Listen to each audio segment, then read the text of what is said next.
Kalau Hawa yang ada di dalam lubang itu tidak bersih, kotor, zulumat dia, maka dari Hawa ini pengaruh yang tak baik ini dia akan menghantarkan, mengalir dia ke dalam hati sudur. Ketika Hawa ini sudah mengalir dia ke dalam hati sudur, maka di dalam sudur inilah bercokol namanya nafsu. Maka disebut namanya hawa nafsu. Nafsu itu adalah keinginan yang tidak terbendung lagi. Kenapa keinginan itu tidak terbendung? Karena sudah ada namanya pengaruh yang tak baik di dalam dadanya ini. Ketika sudah muncul pengaruh tidak baik di dalam sudur, maka dari sudur inilah akan memunculkan namanya nafsu. Karena sudah dihantarkan oleh hawa tadi. Ada keinginan yang tak bisa dibendung. Pingin itu, pingin, ya, semuanya pingin itu.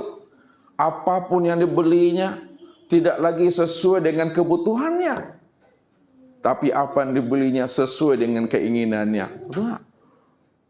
Sama-sama pergi ke pasar ibu-ibu. Wah, kok ibu-ibu cito, mah. Akawan beli kuali, beli periuk. Dia beli kuali, beli periuk, karena periuknya itu kalau tidak bocor tiri. Karena kita menemani kawan beli periuk dan kuali, kualinya tuh bocor tiri. Kuali kita bapak ibu, kuali ibu-ibu tidak ada bocor, tidak ada tiri, ada beli juga tuh. Itu membelinya itu bukan karena kebutuhan, tapi keinginan. Itu bedanya tuh. Kalau kawan beli itu karena memang butuh. Kualinya, periuknya nggak bisa dipakai lagi bapak ibu. Kalau ibu-ibu kualinya baik, bagus, beli juga lagi.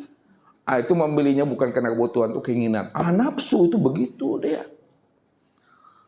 Apa kata Rasul? Apabila manusia ini diberikan dua petak ladang, yang mana kedua petak ladang itu isinya adalah emas kedua-duanya, pastilah manusia itu akan mencari ladang yang ketiga yang isinya juga emas. Tidak akan pernah puas-puas. Hatta zurtumul maqabir. Sehingga datang ajal dan kematian itu pada dirinya. Lah disumpalkan tanah kemuncuang tuh. Baru hanya itu terhenti di situ. Kalau tidak bapak ibu, dunia ini kata Rasul, toobanya sama dengan meminum air laut. Ya, kita haus, minum air laut. Semakin minum, semakin haus bapak. Begitulah perumpamaan dunia itu yang sebenarnya. Ini pengaruh namanya nafsu. Tidak juga sadar kita bahwa sudur kita itu sudah diliputi oleh nafsu. Keinginan yang tidak terbendung lagi. Maka dari nafsu ini menjalar dia ke dalam hati kulub. Ketika nafsu ini keinginan sudah menjalar dia ke dalam hati kulub, maka di hati kulub inilah muncullah namanya hubud dunia. Ya, hubud dunia, sidi, cinta dunia. Ya.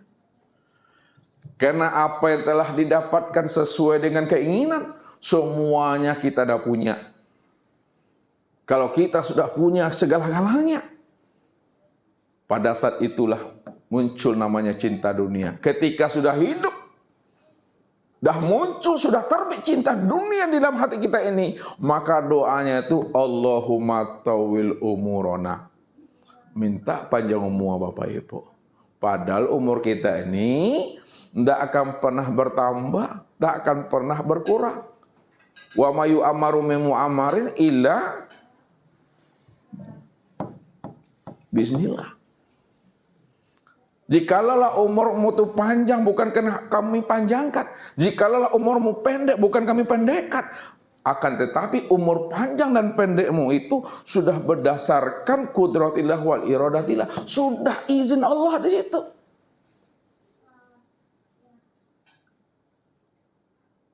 Minta panjang umur. Kenapa minta panjang umur? Takut mati bapak ibu. Orang kalau udah takut mati itu udah payah Bapak Ibu.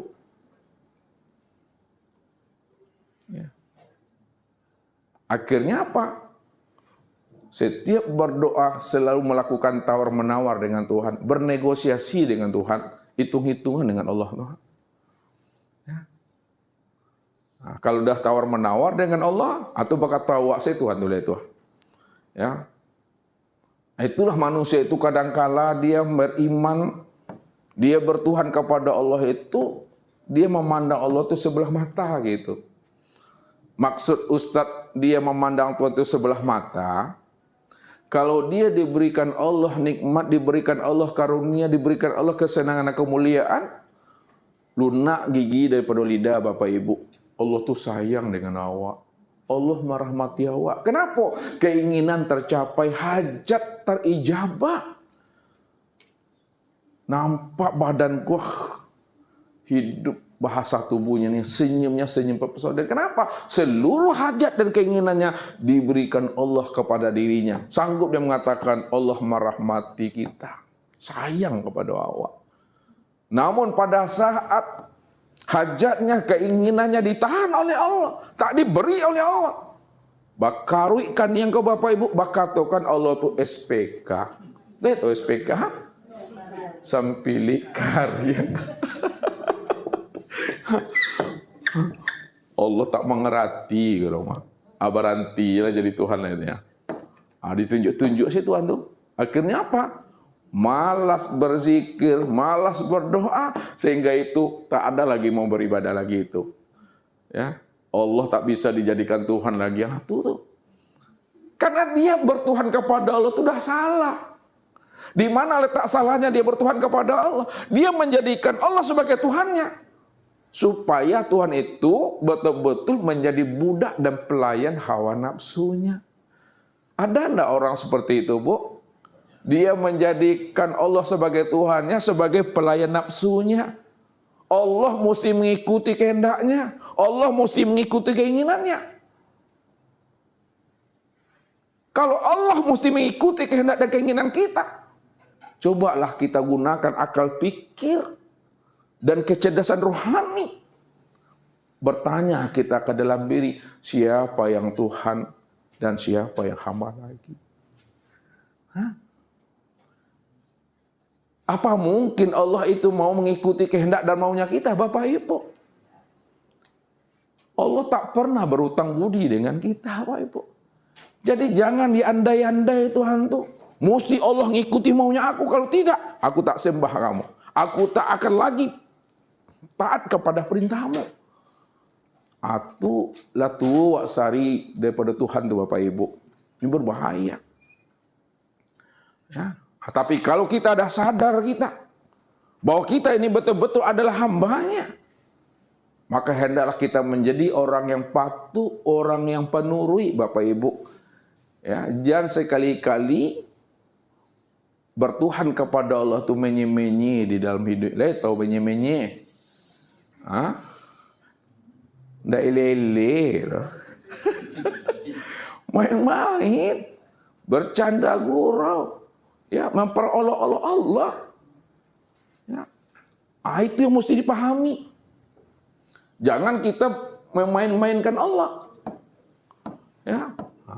Namun karena Allah adalah Rabb kita, Allah itu adalah Tuhan kita, maka hendaklah kita menjadi orang yang patuh, menjadi orang yang penurut. Siapa orang yang patuh dan penurut, yakin dia bertuhan kepada Allah, tak bimbang, tidak ragu dia dengan jaminan janjinya Allah. Apa jawaban Allah kepada kita? Wa may yattaqillaha yaj'al lahu makhraja wa yarzuqhu min haitsu la yahtasib. Barang siapa yang benar-benar patuh kepada aku, yakin dia bertuhan kepada aku, tak bimbang dia dengan jaminan dan janji aku kepada dirinya. Aku bukakan jalan keluar bagi dirimu, kata Allah. Kalau hidup kita ada masalah, hidup kita ada problem, Allah yang angkat, Allah yang cabut masalah dan problem kita itu. Karena dia yang menutup, dia pula yang akan mencabut tutupan yang telah ditutupnya itu. Disitulah letaknya, Allah katakan. Yahdi mayasya wa yadilu mayasya. Aku beri hidayah orang yang ku kehendaki. Dan aku tidak akan pernah beri hidayah kepada orang yang ku kehendaki, kata Allah.